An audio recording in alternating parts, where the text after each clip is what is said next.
आज मैं आप सभी को बृहस्पति देव की कहानी सुनाने जा रही हूँ। आप सभी आंखें बंद करके बृहस्पति देव से जो भी आपकी मनोकामना हो वो आंखें बंद करके भगवान से कहें। बोलो विष्णु भगवान की जय। प्राचीन काल में एक बहुत निर्धन ब्राह्मण रहता था। उसके कोई संतान नहीं थी। उसकी स्त्री बहुत मलिनता के साथ रहती थी। वह न स्नान करती और न किसी देवता का पूजन करती। प्रातःकाल उठते ही वह सर्वप्रथम भोजन करती, बाद में कोई अन्य काम करती। ब्राह्मण देवता बड़े दुखी थे। बेचारे बहुत कुछ कहते किंतु उसका परिणाम न निकलता। भगवान की कृपा से ब्राह्मण की स्त्री के कन्या रूपी रत्न पैदा हुआ। वह धीरे धीरे बड़ी होने लगी। बालिका प्रातः काल स्नान करके विष्णु भगवान का जप और गुरुवार का व्रत करने लगी। अपने पूजन को समाप्त करके वह स्कूल जाती। जाते समय मुट्ठी में जौ भर के ले जाती और स्कूल के मार्ग में डालती हुई जाती। जब वे स्वर्ण के हो जाते उन्हें लौटते समय वह बीन कर ले आती। एक दिन बालिका सूप में सोने के जौ फटक कर साफ कर रही थी। उसके पिता ने देख लिया और कहा, बेटी, सोने के जौ फटकने के लिए सोने का ही सूप होना चाहिए। दूसरे दिन गुरुवार था। कन्या ने व्रत किया और बृहस्पति देव से प्रार्थना की और कहा, हे प्रभु, मैंने आपकी पूजा सच्चे मन से की है तो मेरे लिए सोने का सूप भी दो। बृहस्पति ने उसकी प्रार्थना स्वीकार कर ली। नित्य की भांति वह जौ डालती हुई पाठशाला गई। जब लौटते समय जौ बीनने लगी तो बृहस्पति देव की कृपा से उसे वहां सोने का सूप मिल गया। उसे वह घर ले आई और वह जौ साफ करने लगी। एक दिन की बात है कि वह कन्या सोने के सूप में जौ को फटक रही थी। उसी समय नगर का राजपुत्र वहां से निकला। इस कन्या के रूप और अद्भुत कार्य को देखकर मोहित हो गया। अपने घर जाकर भोजन तथा जल त्याग कर उदास लेट गया। राजा को जब यह पता चला और वह अपने प्रधानमंत्री के साथ उसके पास गया और बोला, बेटा, तुम्हें किस बात का कष्ट है? किसी ने तुम्हारा अपमान किया है अथवा कोई भी अन्य कारण हो सो कहो, मैं वही काम करूंगा जिससे तुम्हें प्रसन्नता हो। राजकुमार बोला, मुझे आपकी कृपा से किसी बात का दुख नहीं है। मैं तो उस लड़की के साथ विवाह करना चाहता हूँ जो सोने के सूप में सोने की जौ साफ करती है। यह सुनकर राजा आश्चर्य में पड़ गया और बोला, बेटा, ऐसी कन्या का पता हमें बताओ, मैं तेरे साथ उसका विवाह अवश्य ही कर दूंगा। राजकुमार ने उस लड़की के घर का पता बतलाया तो मंत्री उस लड़की के घर गए और ब्राह्मण से सभी हाल कहा। वह ब्राह्मण अपनी कन्या का विवाह करने के लिए तैयार हो गया। ब्राह्मण ने कन्या का विवाह एक शुभ मुहूर्त में राजकुमार के साथ कर दिया। कन्या के घर से जाते ही उस ब्राह्मण के घर में पहले की भांति गरीबी का निवास होने लगा। भोजन के लिए भी अन्य बड़ी मुश्किल से जुटता था। एक दिन दुखी होकर ब्राह्मण देवता अपनी पुत्री के पास पहुंचे। बेटी ने पिता की दुखी अवस्था देखकर बहुत सा धन अपने पिता को दिया। इस तरह उस ब्राह्मण का कुछ समय सुखपूर्वक व्यतीत हुआ। कुछ दिन बाद ब्राह्मण फिर अपनी कन्या के यहाँ गया। लड़की बोली, हे पिताजी, आप माताजी को यहाँ लेवा लाओ, मैं विधि बतला दूंगी जिससे सारी गरीबी दूर हो जाएगी। वह ब्राह्मण अपनी स्त्री को साथ लेकर कन्या के घर पहुंचा तो पुत्री अपनी माँ को समझाने लगी, हे माँ, तुम प्रातःकाल उठकर स्नान आदि करके विष्णु भगवान का पूजन किया करो। परंतु उसकी माँ ने एक बात भी नहीं मानी। वह प्रातःकाल उठकर अपनी पुत्री के बच्चों की झूठन उठाकर खा लेती। जब पुत्री पूजन के लिए कहती तो वह कह देती, मैंने खाना खा लिया। एक गुरुवार के दिन पुत्री ने रात में कोठरी में खाने का सभी सामान निकाला और अपनी माँ को उसमें बंद कर दिया। प्रातः काल उसे बाहर निकाला और स्नान आदि पूजन करवाया। उसके बाद माँ से प्रत्येक गुरुवार को व्रत कराने लगी। इस व्रत के प्रभाव से उसकी अज्ञानता का नाश हो गया। बृहस्पति देव के प्रभाव से अपने पति सहित सुखपूर्वक अंत में वह स्वर्ग को गई। इस तरह कथा सुनकर साधु देवता वहां से लोप हो गए। धीरे धीरे समय व्यतीत होने पर बृहस्पति देव का दिन आया। राजा जंगल में लकड़ी काट कर शहर बेचने गया। उसे उस दिन और रोज से ज़्यादा पैसा मिलने राजा ने राजा के चने की दाल आदि लाकर व्रत किया। अब तो सभी कलेश दूर होने लगे। परंतु एक गुरुवार को वह व्रत करना भूल गया। इस कारण बृहस्पति देव नाराज हो गए। उस दिन वहाँ के राजा ने विशाल यज्ञ का आयोजन किया था। उसे नगर में यह घोषणा करवा दी कि कोई भी मनुष्य अपने घर में भोजन न बनावे, न चूल्हे की आग जलावे। समस्त जनता मेरे यहाँ भोजन करने आवे। इस आज्ञा को जो न मानेगा उसे सजा दी जाएगी। राजा की आज्ञा अनुसार नगर में सभी लोग भोजन करके चले गए, मगर वह लकड़हारा कुछ देर से पहुंचा, इसीलिए राजा को अपने साथ महल में लेवा ले गई। जब वह भोजन करा रहे थे, रानी की नज़र खूंटी पर पड़ी जिस पर उसका हार लटका था। अब वह हार वहां नहीं था। रानी ने कहा, मेरा हार इसी मनुष्य ने चुरा लिया है। राजा ने उसको जेल में डलवा दिया। जब राजा जेल खाने में पड़ गया तो विचार करने लगा कि जाने कौन से कर्म के लिए यह दुख प्राप्त हुआ है। वह साधु की याद करके रोने लगा तो बृहस्पति देव साधु के रूप में प्रकट हो गए और उसकी दशा देखकर कहने लगे, अरे मूर्ख, तूने इस बार बृहस्पति देव का व्रत नहीं किया, इस कारण तेरे लिए दुख प्राप्त हुआ है।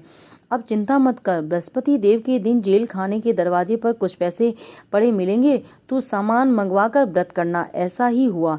राजा ने कथा कही। उस रात्रि को बृहस्पति देव ने उस राजा को स्वप्न में कहा, हे राजन, तुमने जिस आदमी को जेल खाने में बंद किया है वह निर्दोष है, उसे छोड़ देना। रानी का हार उस खूंटी पर लटका है, अगर ऐसा नहीं करेगा तो मैं तेरे राज्य को नष्ट कर दूंगा। राजा प्रातःकाल उठा और खूंटी पर हार देकर लकड़हारे को बुलाकर क्षमा मांगी। तब राजा के योग्य सुंदर वस्त्र आभूषण देकर उसे विदा किया। अब गुरुदेव की आज्ञा अनुसार अपने नगर को चल दिया। राजा अपने नगर के निकट पहुंचा तो उसने बड़ा आश्चर्य हुआ। नगर में पहले से अधिक बाग, तालाब, कुएं और बहुत सी धर्मशाला मंदिर बन गए थे। राजा ने पूछा कि यह किसके बाग और धर्मशाला हैं? तब नगरवासी कहने लगे, यह रानी और बांदी के हैं। राजा को सोच हुआ और गुस्सा भी आया।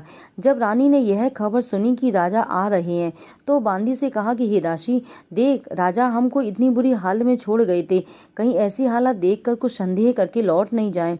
दासी राजा को अपने साथ लिवा लाई। राजा ने क्रोध करके अपनी तलवार निकाली और रानी से पूछा, इतना धन तुम्हें कैसे प्राप्त हुआ?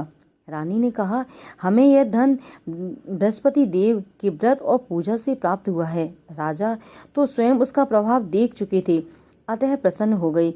अब राजा ने निश्चय किया कि वे 7वें दिन सभी बृहस्पति देव का पूजन करेंगे, परंतु मैं प्रतिदिन 3 बार कथा कहूँगा, 3 बार कहानी कहूँगा। राजा ने दुपट्टे में हर समय दाल बंधी रहती, वह दिन में 3 बार कहानी कहता। एक बार राजा ने सोचा कि चलो अपनी बहन के यहाँ हो आए। यह सोचकर राजा अपने घोड़े पर सवार हो अपनी बहन के यहाँ चल दिए। मार्ग में उसने देखा कि कुछ आदमी मुर्दे को लिए जा रहे थे। उन्हें रोककर राजा को लगा, अरे भैया, मेरी बृहस्पति की कहानी सुन लो। वे बोले, लो, हमारा तो आदमी मर गया, इसे अपनी कथा की पड़ी है। परंतु कुछ आदमी बोले, अच्छा कहो, तुम्हारी कथा हम सुन लेंगे। राजा ने दाल निकाली और कथा कही। जब कथा आधी हुई तो मुर्दा हिलने लगा और जब कथा समाप्त हुई तब राम राम कह के खड़ा हो गया। आगे मार्ग में एक किसान खेत हल चला रहा था। उसने राजा से बोला कि अरे भैया, मेरी बृहस्पति की कथा सुन लो। किसान बोला कि जब तक मैं तेरी कथा सुनूंगा तब तक 4 हरैया न जोत लूँगा, तुम अपनी कथा किसी और को सुनाना। राजा आगे चला, परंतु राजा के हटते ही बैल पछाड़ खाकर गिर गए। अब किसान के पेट में बहुत जोर से दर्द होने लगा। उसी समय उसकी माँ रोटी लेकर आई। उसने जब यह देखा तो अपने पुत्र से हाल पूछा। बेटे ने यह सभी हाल कह दिया। बुढ़िया दौड़ी दौड़ी उस घुड़सवार के पास गई और बोली, तुम्हारी कथा मैं सुनूंगी, तुम अपनी कथा मेरे खेत पर चलकर कहो। राजा ने बुढ़िया के खेत पर कथा कही, जिससे सुनते ही बैल खड़े हो गए और किसान के पेट का दर्द दूर हो गया। यहाँ से राजा अपनी बहन के घर पहुंचा। बहन ने भाई की मेहमानी की। दूसरे दिन प्रातः राजा जगा, उसने देखा कि सब लोग भोजन कर रहे हैं। अरे, राजा ने अपनी बहन से कहा कि ऐसा कोई मनुष्य है जिसने भोजन न किया हो, वह मेरी बृहस्पति की कथा सुन ले। बहन बोली, हे भैया, यहाँ तो सभी पहले भोजन करते हैं और बाद में अन्य कार्य करते हैं। अगर कोई पड़ोस में हो तो मैं बुलाकर लाती हूँ। परंतु उसके यहाँ ऐसा कोई व्यक्ति नहीं मिला जिसने भोजन न किया हो। राजा के फिर कहने पर वह एक कुम्हार के घर गई जिसका लड़का बीमार पड़ा था। उसे मालूम हुआ कि उसके यहाँ 3 दिन से किसी ने भोजन नहीं किया है। रानी ने अपनी भाई की कथा सुनने के लिए उससे कहा। वह तैयार हो गई। राजा ने उसके घर जाकर बृहस्पति की कथा कही, जिसको सुनकर उसका लड़का ठीक हो गया। अब तो सब राजा और उसके व्रत की प्रशंसा होने लगी। एक दिन राजा ने अपनी बहन से कहा, हे बहन, अब मैं अपने घर जाएंगे, अब तो तुम भी तैयार हो जाओ। राजा की बहन ने अपनी सास से कहा कि सास बोली, हाँ चली जा, परंतु अपने लड़के को मत ले जाना, क्योंकि तेरे भाई की कोई संतान नहीं है। बहन ने अपने भैया से कहा, हे भैया, मैं तो चलूंगी, परंतु मेरे साथ कोई बालक नहीं जाएगा। राजा बोला कि कोई बालक नहीं चलेगा तो तुम क्या करोगी जाके। बड़े दुखी मन से राजा अपने नगर लौट आया। राजा ने अपनी रानी से कहा कि हम निर्वंशी हैं, हमारा मुंह देखने का धर्म नहीं है। दुखी हो उसने कुछ भोजन आदि भी नहीं किया। रानी बोली, हे प्रभु, बृहस्पति देव ने हमें सब कुछ दिया है, हमें संतान भी अवश्य देंगे। उसी रात को बृहस्पति ने राजा को स्वप्न में कहा, हे राजा, अब सोच मत कर, तेरी रानी गर्भवती है। यह सुनकर राजा को बड़ी खुशी हुई। 9वें महीने में उसके पुत्र हुआ। राजा बोला, हे रानी, स्त्री बिना कहे नहीं रह सकती, इसीलिए मेरी बहन जब बधाई लेके आवे तो उससे तुम कुछ मत कहना। रानी ने सुनकर हाँ कर दी। लेकिन जब राजा की बहन ने यह शुभ समाचार सुना तो बड़ी खुशी से बधाई लेकर आई, भाई के यहाँ आई। तो रानी बोली, मेरी ननंद घोड़ा चढ़कर तो नहीं आई, गधी चढ़कर आई। राजा की बहन बोली, भाभी, यदि मैं ऐसा ना कहती तो तुम्हें संतान कैसे मिलती।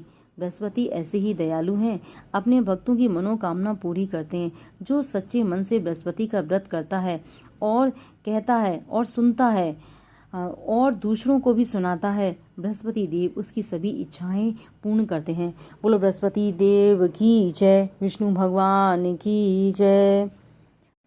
सुखी बसे संसार सब, दुखी रहे ना को, यह अभिलाषा हम सबकी मेरे भगवान पूरी हो। विद्या बुद्धि तेज बल सबके भीतर हो, दूध बुद्धि धन दान से वंचित रहे न कोई।